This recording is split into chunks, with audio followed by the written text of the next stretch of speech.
Welcome everyone to Mets Baseball Recap for June 28th, 2021. The Mets defeat the Philadelphia Phillies 4-3 in dramatic fashion. Let's break this one down. DeGrom was going for the Mets. He had an easy 1-2-3 inning. He struck out Bryce Harper to end the first inning. We go to the second inning, and McCutchen is definitely I think he likes hitting against the Mets because he was all over today's game. McCutchen singles off DeGrom's booty. Yeah, it literally hit off DeGrom's behind for the first hit of the game for the Philadelphia Phillies.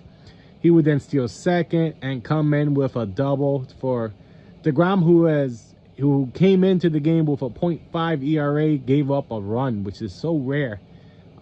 He ended DeGrom's scoreless streak. I think it was at 31 innings or 32 innings. I forgot exactly the amount of innings, but no, sucks. But you knew it was gonna end eventually. And DeGrom was not his sharpest today. And I'll give you the final line score a little later. The Mets though will come back with the next inning. That Smith will single, McCann then hit a single, and Jose Peraza double Smith in. So the Mets now have second and third, no outs, and the team is tied 1-1.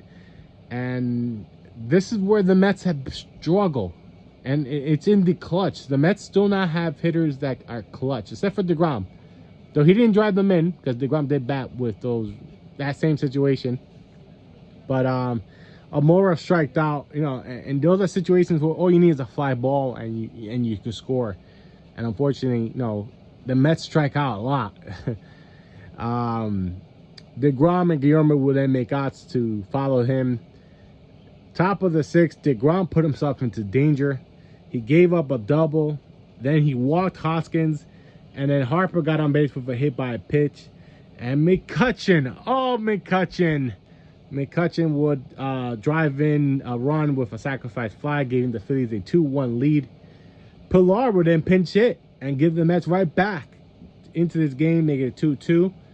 And he will end up staying in this game. Now, we go to the ninth inning. And I have always said, stop putting DS in tie games. I understand you're home. There is no safe situation when you're playing at home. But the numbers simply do not lie. The numbers are very clear. Diaz does not pitch well when it is a non-safe situation, and Diaz will end up giving up the lead. He started the inning with a hit by pitch to, you guessed it, McCutchen.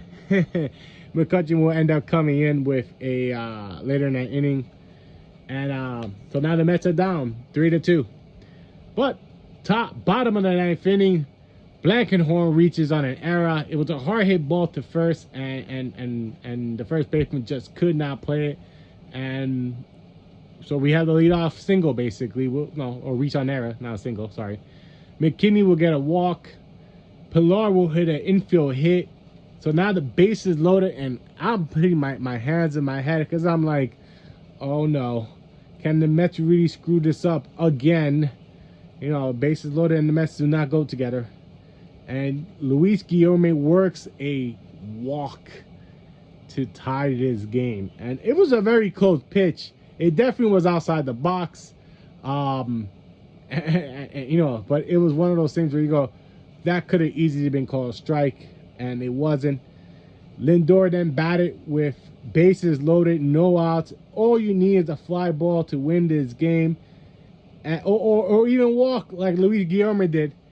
And the Phillies pitcher threw nothing but balls, and Lindor swung at everything, and I mean everything. He was swinging at pitches on the floor, pitches all the way outside. He dropped to his knee. I hate when he does that. All you need is to make contact with the ball. No, make contact. No, don't get me wrong. You could do what DeGrom did earlier in the game, which is make contact and then get thrown out at home. I'm okay with that, but striking out with the bases loaded, you can't do that. The Mets do that so often. Conforto will then come up, 1 out, and he hits a fly ball, a shadow fly ball to center field, and that's enough to bring in the winning run. Blankenhorn scores, And the Mets win 4-3. Now we gotta talk about some things though.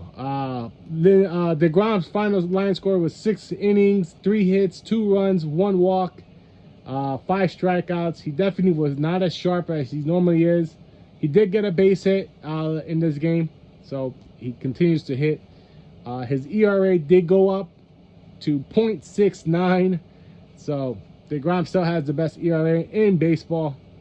Still the best pitcher in baseball. No, and this was his first game, second game back. But he pitched 6 innings. No, good job on that. No, so gave the Mets, what you needed, especially because we've had a lot of bullpen action the last couple of days with the double headers and everything. But let's talk about Alonso. Alonso was 0. Lindor was also 0. Alonso needs to sit. And someone needs to tell Alonso that he was hitting so well. And I don't know if the pressure of hitting home runs that Citi Field is getting to him. He just needs to focus on just making contact. All the Mets do. And this is something that I wanted to say yesterday. Maybe it's time during batting practice, they put up some cardboards at first, second, and third and get these guys to realize that it's not that hard to hit the ball. I mean, it's hard to hit the ball. That's why they're paid athletes to do this. But it's not so hard to make contact with the bases loaded. Lindor also the same thing. I understand Lindor, he has a lot of pressure on himself. But, he was over anxious. The pitcher was throwing a lot of balls. Be patient out there. He threw him 2 balls and then he started swinging at everything. He swung at ball 3, ball 4, ball 5, ball 6. He didn't swing at a strike, which was bad. But Mets pulled out the win, which is the most important thing. The Mets continue to improve on everything. Tomorrow, Stroman is going for the Mets, and I'm happy to say Stroman is going for the Mets because he did give us a scare in his last outing. He only pitched an inning and then left the game with a hip issue. But he seems to be good, so hopefully all will be good. Guys, hope you enjoyed this little recap. And like I said, I'm a big time Met fan, and sometimes it hurts to watch your team struggle with situations that should not be struggling. The Mets actually posted a infograph showing how bad the Mets are, averaging only 3 runs per game, I think it was, and that is dead last, not last in the National League, dead last in all of baseball. It is bad. The Mets just don't score runs, and part of it is because they strike out a lot and they can't make contact with the ball when they need to make contact. Or like I said, bases loaded situation, you're most likely, the only way the Mets are scoring is with Mets have a better chance scoring with a walk than a hit, which is sad. Though the last 2 nights the Mets did get sacrifice flies with the bases loaded. But again, those are situations where you gotta at least score 1, and then if you have less than 2 outs, you gotta score 2. No, there's no reason to let a pitcher off the hook, and the Mets are more likely to do that than anything. Especially Smith and Alonso, who have grounded out into double plays with bases loaded a lot. But anyway, I don't want to go on too much longer. The Mets, like I said, tomorrow afternoon, 1:10, finish this series for Philly. And I could say, let's go Mets. Things are going to be, like I said, these are the games you got to win.